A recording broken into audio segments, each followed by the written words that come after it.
శుక్లాంబరధరం విష్ణుం శశివర్ణం చతుర్భుజం ప్రసన్నవదనం ధ్యాయేత్ సర్వవిఘ్నోపశాంతయేత్. గురుర్బ్రహ్మా గురుర్విష్ణుః గురుర్దేవో మహేశ్వరః గురుః సాక్షాత్ పరబ్రహ్మ తస్మై శ్రీగురవై నమః. నారాయణం నమస్కృత్య నరం చైవ నరోత్తమం దేవీం సరస్వతీం వ్యాసం తతో జయముదీరయేత్. హరి ఓం. సభాయే నమః. పరమేశ్వర స్వరూపమైన సభకి నమస్కారం. నిన్నటి రోజు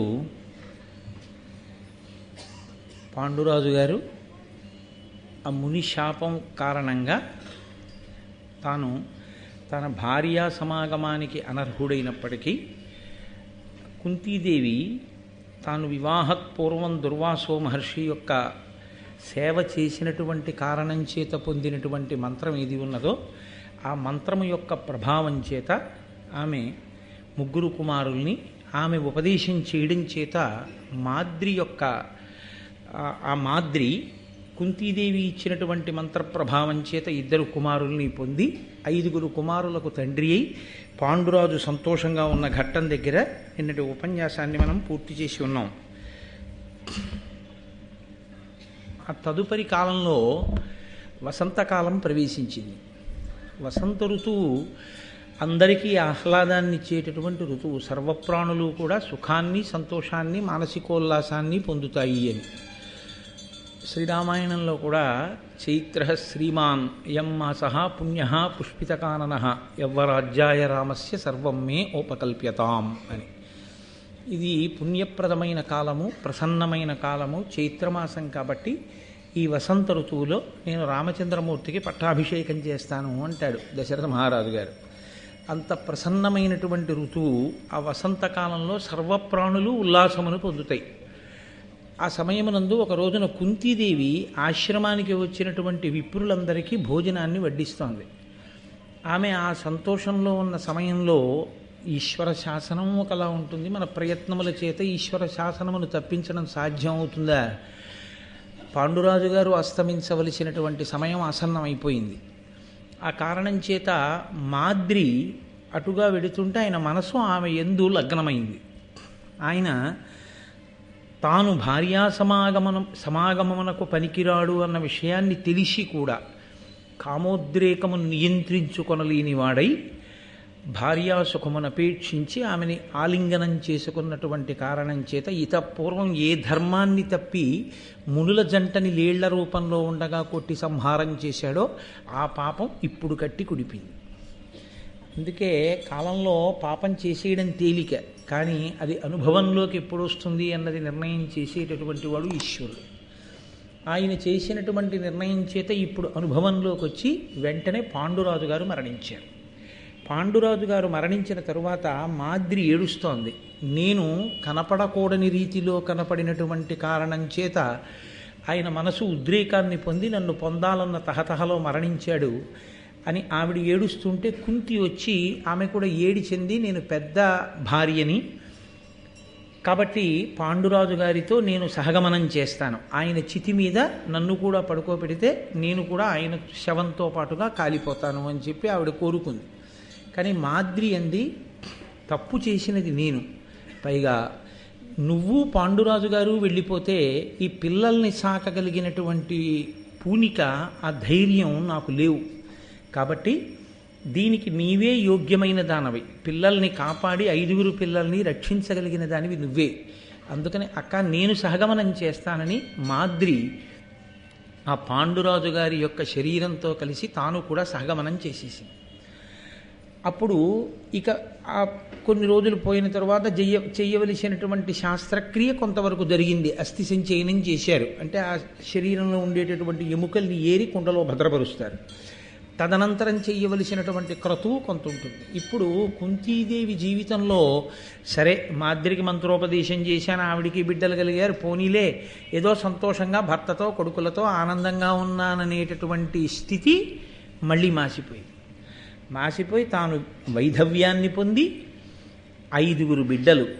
అవతల చూస్తే ధృతరాష్ట్రుడు, ఆయనకి 101 సంతానం, యుయుత్సుడు, సింహాసనం కోసం జరిగేటటువంటి భయంకరమైనటువంటి వైషమ్యాలు, యుద్ధాలు, ఒకరినొకరు చంపుకోవడాలు, కుట్రలు, కుతంత్రాలు తాను చూస్తే ఆడది ఎప్పుడూ అంతఃపురం దాటి బయటికి వెళ్ళినటువంటి అనుభవం లేదు. ఇప్పుడు ఆ బిడ్డల్ని పెంచి పెద్ద చెయ్యాలి, యోగ్యుల్ని చెయ్యాలి, పాండురాజు గారి కళ నెరవేరాలి, వాళ్ళని ప్రాజ్ఞుల్ని చేసి వాళ్ళని సింహాసనం మీద కూర్చోగలిగినటువంటి అర్హత పొందేటటువంటి వాళ్ళుగా తయారు చేయాలి. ధర్మరాజు గారు పెద్దవాడు కనుక ఆయనకి రావాలి సింహాసనం. ఇప్పుడు కుంతీదేవి ముందు 2 మార్గములు ఉంటాయి. ఒకటి, నేను ఇన్ని రాజకీయాలు పడి నేను వెళ్ళలేను కాబట్టి పుట్టింటికి వెళ్ళిపోతాను, నా తండ్రి గారు ఈ సమస్యలన్నింటినీ పరిష్కరిస్తాడని తండ్రి గారి దగ్గరికి వెళ్ళిపోవడం. మళ్ళీ తండ్రి గారి దగ్గరికి వెళ్ళిపోవడము అంటే కుంతీదేవి జీవితంలో ఇద్దరు, ఒకరు కన్న తండ్రి, ఒకరు పెంచిన తండ్రి. కనుక కన్న తండ్రి దగ్గరికి వెళ్ళిపోవడమా, పెంచినటువంటి కుంతిభోజుడి దగ్గరికి వెళ్ళిపోవడమా, ఇదొక పరిష్కారం.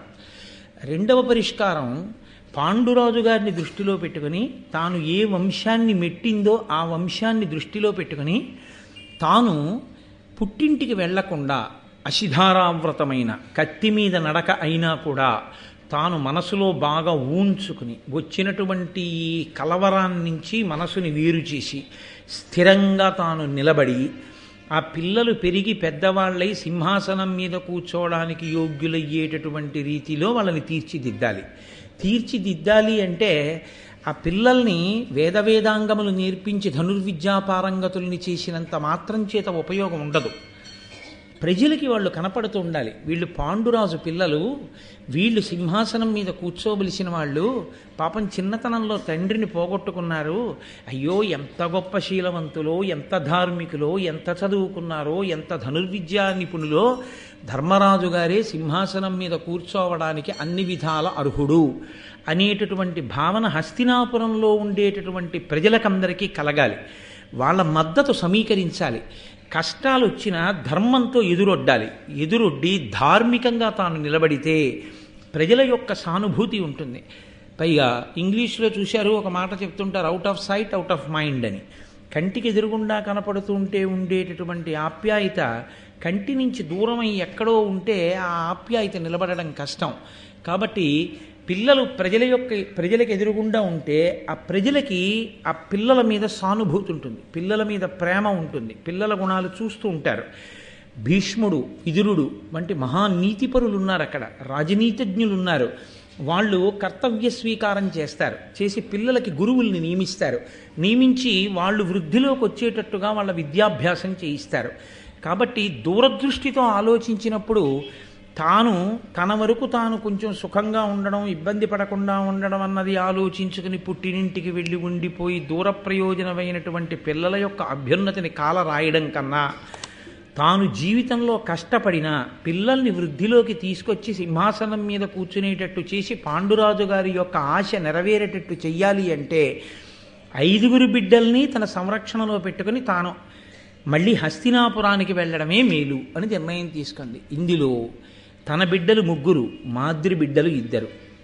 మళ్ళీ ఏ భేదభావము లేకుండా 5 తనకన్న బిడ్డల్లాగే చూసుకోవాలి. ఎంత విపత్తు వచ్చిందో చూడండి మహాతల్లికి. జీవితంలో కష్టసుఖాలంటే అలా ఉంటాయి. పరిణతి కలిగినటువంటి వారి ఆలోచన విధానము అంటే అలా ఉంటుంది. 1కి 10 మార్లు ఆలోచన చేసి ఒత్తిడి కలిగినప్పుడు, నిర్ణయం చేసుకోవలసి వచ్చినప్పుడు చాలా జాగ్రత్తగా వ్యవధానంతో ఆలోచన చేసి ఎవరు నిర్ణయం చేసుకుంటారో అటువంటి నిర్ణయము ప్రజల చేత శ్లాఘింపబడుతుంది తప్ప తొందరపడి కేవలము ఆ సమయమునందు ఉండవలసినటువంటి సుఖాన్ని మాత్రమే కోరుకుంటే తరువాత కాలంలో వచ్చేటటువంటి శాశ్వతమైనటువంటి పరిష్కారం లేని సమస్యలు ఏర్పడిపోతే అప్పుడు దానికి జవాబుదారీతనం ఉండదు. అందుకే ఆవిడ పిల్లల్ని తీసుకుని వెళ్ళాలి అని నిర్ణయం చేసుకుంది. కానీ పిల్లల్ని తీసుకుని వెళ్ళడంలో ఒక పెద్ద సమస్య ఒకటి ఉంది. అక్కడ ఉన్నది ధృతరాష్ట్రుడు, అక్కడ ఉన్నది కలిపురుషుడి అంశలో పుట్టినటువంటి దుర్యోధనుడు, ఆయన పిల్లలు. తాను ఆడది. పాండురాజు తన కుమారుల్ని తీసుకుని హస్తినాపురం వెళ్ళడం వేరు. ఆయనని అడిగేవాళ్ళు ఉండరు, వీళ్ళు నా బిడ్డలు అని ఓ మాట అన్నాడంటే చాలు. కానీ తాను వెళ్ళి వీళ్ళు నా బిడ్డలు అందనుకోండి, ఎవరికి పుట్టినవారు అని అడిగాడు అనుకోండి, ఎవడో తెంపరితనంగా ధర్మం తెలిసి కూడా ఒక నిండు సభలో ఈ బిడ్డల యొక్క జననము ధార్మికమే, వీళ్ళు పాండురాజు యొక్క వారసులే అని ముందు తాను సభని, జనుల్ని, పెద్దల్ని, ఇంతమందిని నమ్మించి మాట్లాడడం అంటే పాండురాజు యొక్క అంగీకారంతోనే తాను దేవతల ప్రార్థన చేసి వరముల వలన సంతానాన్ని పొందాను కాబట్టి వీళ్ళు పాండురాజు వారసులే అని నిర్ణయించుకునేటట్టుగా అక్కడ ఒక ఆడది మాట్లాడడం చాలా బాధాకరంగా ఉంటుంది. అది ఒక ఆడది సభలో మాట్లాడడం అంటే ఎవరికి తెలిసినటువంటి విషయం? పాండురాజు గారు సమ్మతిస్తేనే దేవతల వరం వల్ల తాను పొందానని, అందుకని పాండురాజు వారసులని. భర్తని కోల్పోయింది, మాద్రి చనిపోయింది, 5 చిన్నపిల్లలు, తాను విపరీతమైన ఒత్తిడిలో ఉంది. ఇంత ఒత్తిడిలో ఉన్నా తాను మాట్లాడే మాట ఏ ఒక్క మాట కూడా తడబడకూడదు. అంతగా మనసు ఆ మాట మీద స్థిరంగా నిలబెట్టి తాను మాట్లాడిన మాటలు ఏ ఉన్నాయో అవే పిల్లల యొక్క ఉద్ధరణకి ఉపయుక్తములవుతాయి. కాబట్టి ఇప్పుడు తాను వెళ్ళి నిండు సభలో మాట్లాడడం కన్నా మునులను తీసుకుని వెడితే, ఆ శతశృంగం దగ్గర ఉండేటటువంటి మహర్షులను తోడ్కొని వెళ్ళిందనుకోండి, మహర్షులు మాట్లాడారనుకోండి. ఈమె పాండురాజు యొక్క పెద్ద భార్య, పాండురాజు గారి యొక్క అనుమతితో అపుత్రస్య గతిర్నాస్తి అని విని బాధపడి పిల్లల్ని పొందాలి అని తాపత్రయపడి కుంతిని తన వరంతో దేవతల యొక్క వరప్రసాదంగా సంతానమును కనమని పాండురాజు అనుమతించిన తరువాతనే ఈమె సంతానాన్ని పొందింది తప్ప ఈ సంతానము విషయంలో, ధార్మికమైన విషయంలో వేలెత్తి చూపించే అధికారం ఎవ్వరికీ లేదు. వీళ్ళు పాండునందనులే అని ఋషులు అన్నారనుకోండి, ఋషులను ఎదురు ప్రశ్న వేసి మాట్లాడగలిగినటువంటి ధైర్యం సభలో ఎవరికీ ఉండదు. పైగా ఋషివాక్కు ఋషివాక్కే. ఒక ఋషి మాట్లాడారు అంటే, పైగా ఇంతమంది మహర్షులు కలిసి తీసుకుని వెళ్ళి ఆ పిల్లల్ని, ఇంతమంది పనుపున ఒక పెద్ద ఆయన అక్కడ మాట్లాడుతుంటే సభలో కాదని ఎదిరించి అందులో ధర్మలోపాన్ని వెతకగలిగినటువంటి స్థితి, అటువంటి ఉద్ధతితో ఎవరూ మాట్లాడలేరు. కాబట్టి ఎదుటివారు వేసేటటువంటి వ్యూహానికి తాను అడ్డుకట్ట వేసి పిల్లల్ని కోటలో చేర్చడంలో కృతకృత్యురాలవుతుంది.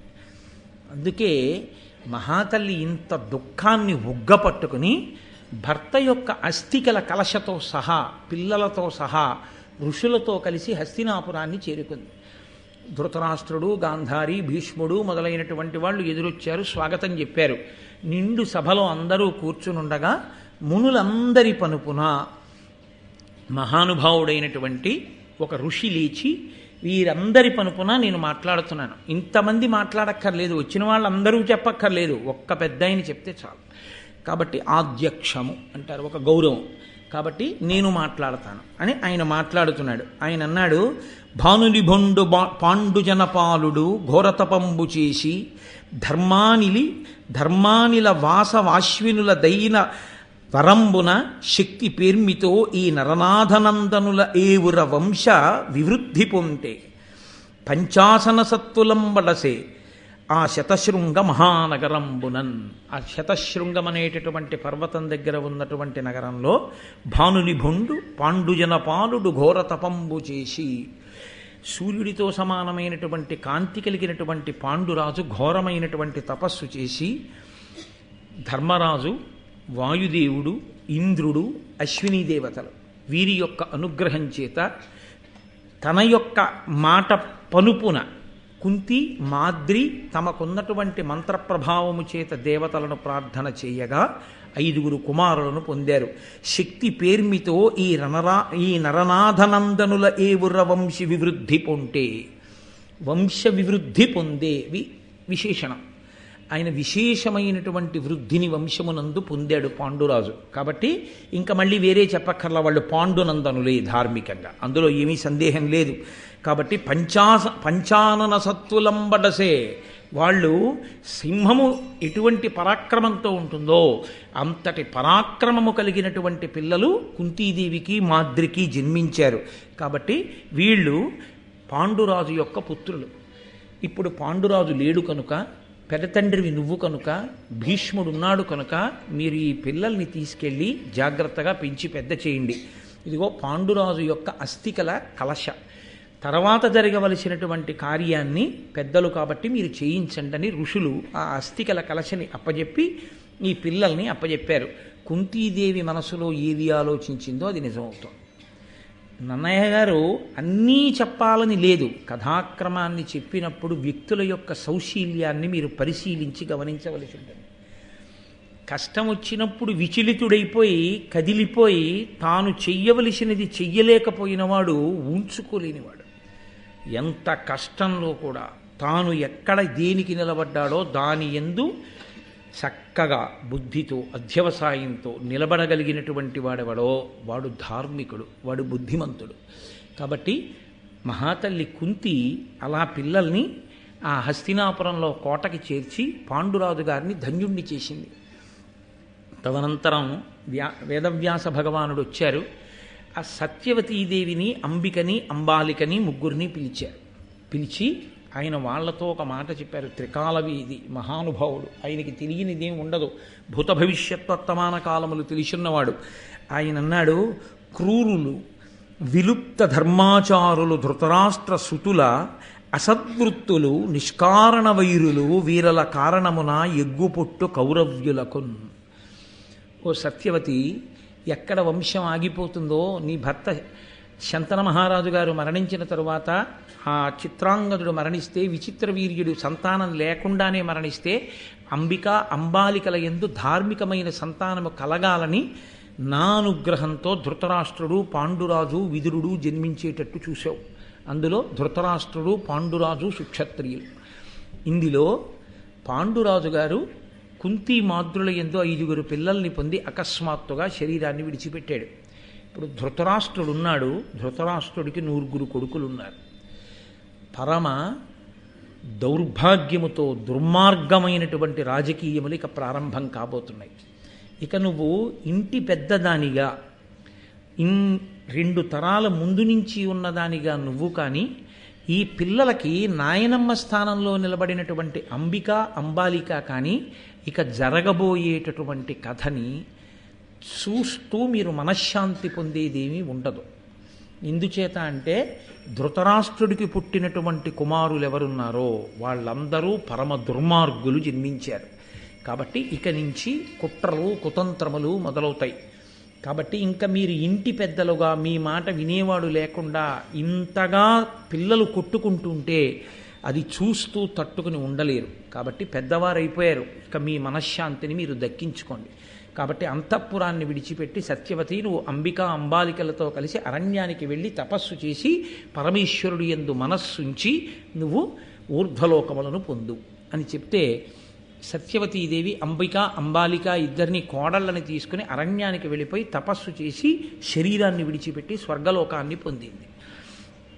ఇక్కడ పిల్లలు ఆ ధృతరాష్ట్రుని యొక్క కుమారులైనటువంటి కౌరవులు, పాండురాజు కుమారులైన పాండవులు అందరినీ కలిపి కురువంశానికి వారసులు కాబట్టి కౌరవులనే పిలుస్తారు. కానీ వ్యవహారంలో కౌరవులు పాండవులు అంటుంటాం. వీళ్ళందరూ కూడా కలిసి సంతోషంగా ఉంటున్నారు. ప్రారంభమునందు ధృతరాష్ట్రుడికి తమ్ముడి మీద ఉన్నటువంటి మమకారం జ్ఞాపకానికి వస్తుండేది. ఎంత మంచివాడురా, ఎంత కష్టపడ్డాడురా, ఎంత రాజ్య విస్తరణ చేశాడు, ఎంత ధనం తెచ్చాడు, ఎన్ని అశ్వమేధయాగాలు చేశాడు, తాను స్వతంత్రుడయ్యుండి కూడా ప్రతి దానికి నాకు నమస్కారం చేసిన అనుమతి తీసుకునేవాడు కళ్ళు లేకపోయినా. అలాంటి తమ్ముడు అర్ధంతరంగా మరణించాడు. పాపం వాడి పిల్లలని తన పిల్లల ఎడల పాండవుల ఎడల ఏ విధమైనటువంటి భేదభావము లేకుండా సమానంగా చూడడంలో ధృతరాష్ట్రుడి జీవితం ప్రారంభమైంది. అక్కడ వరకు కృతజ్ఞతా పురస్సరంగా ప్రేమతో చూడడం మొదలుపెట్టాడు. ఈ 9 పిల్లలు, ఆ 5 పిల్లలు కలిసి సంతోషంగా చక్కగా కాలం గడుపుతున్నారు. స్వస్తి.